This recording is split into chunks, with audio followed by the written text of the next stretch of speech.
How does a company become worth $47 billion, then end up begging a bankruptcy court to survive? WeWork didn't collapse because people stopped needing offices. It collapsed because the world finally noticed one brutal truth. This was never a tech empire. It was a landlord in a hoodie.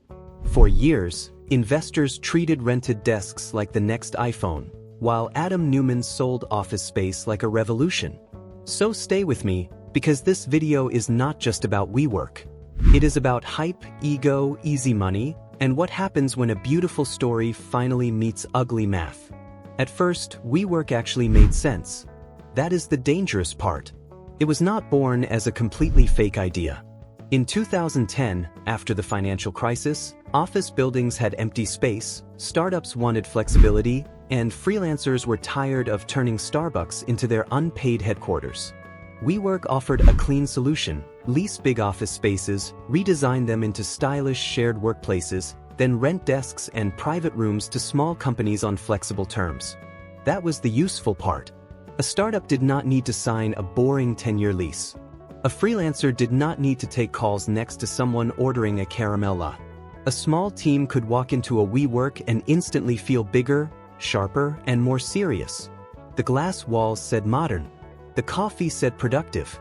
The exposed brick whispered, "You are building the future." And honestly, people loved it. But the real danger was never the desks. It was the story wrapped around them. Neumann understood something most normal CEOs never do. People do not only buy products. They buy identity. Think about limited Jordans in the United States. The leather and rubber matter, sure, but the real power is the feeling that you got something other people could not.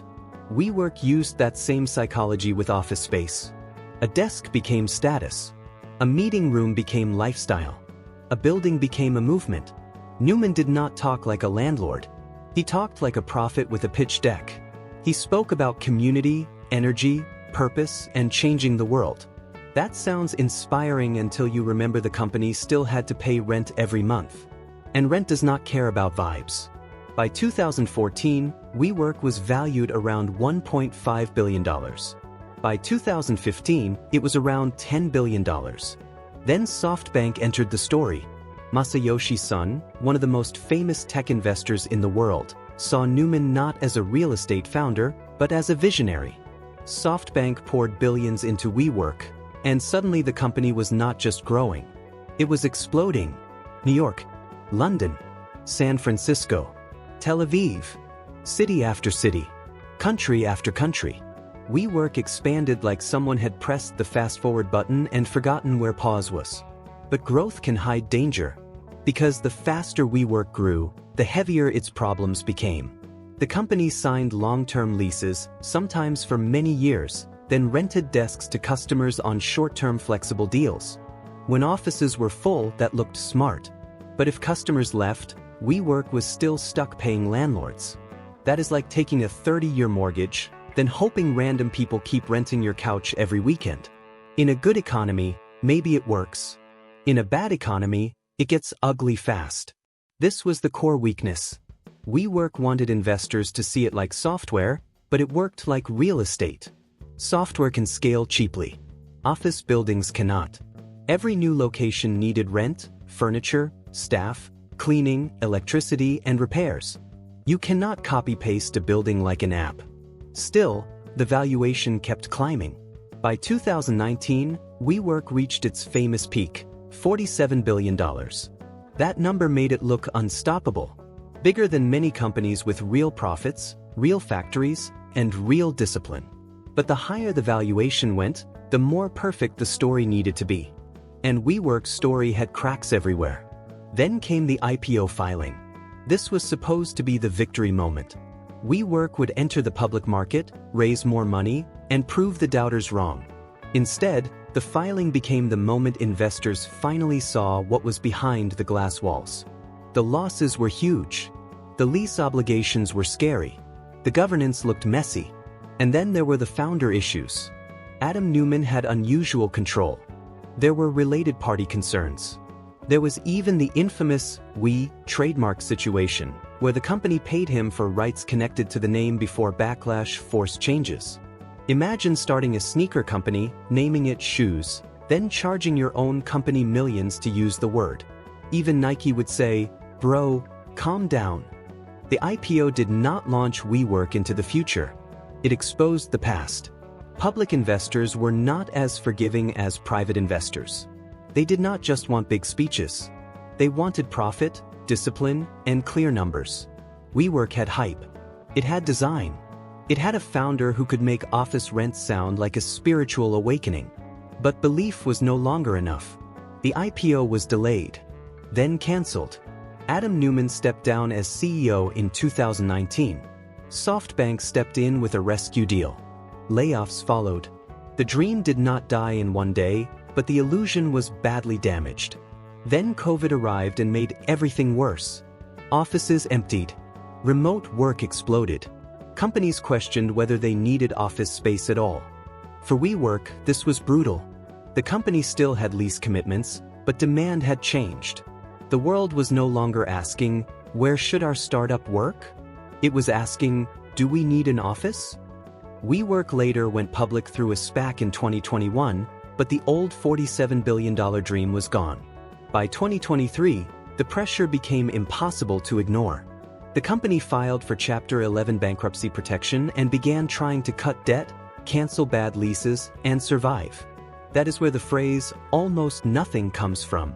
Not because every WeWork office disappeared, not because the idea had zero value, but because the old valuation, the old shareholder dream, and the old startup myth were basically destroyed. But here is the twist: WeWork's idea was not completely fake. The valuation was. Flexible offices still had demand. Some companies still wanted short-term space. Some workers still liked shared offices. The product had a purpose. The problem was that WeWork was priced like it had invented the future, when in reality it had redesigned the office lease. In 2024, WeWork's restructuring plan was approved. The company cut billions in debt, reduced future rent costs, and moved forward as a much smaller business. Reports placed the reorganized company's value around $750 million, far below the $47 billion peak. That is not a normal correction. That is a financial buzz cut. By 2026, WeWork was still operating. In fact, Time reported that the company had returned to profitability in 2025 and ended that year with nearly $2.3 billion in revenue. That detail matters because it proves the idea did not fully die. The fantasy did. And this is the real truth behind WeWork. It was never just a story about one founder. Adam Neumann became the face of the collapse because he was charismatic, controversial, and impossible to ignore. But investors helped build the illusion too. They rewarded speed over discipline. They treated growth like proof. They ignored the difference between software margins and rent bills. Everyone wanted the next big unicorn, so nobody wanted to ask basic questions. Does this business make money?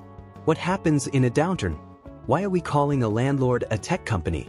And why does this office startup sound like a spiritual retreat with conference rooms? That is the danger of hype.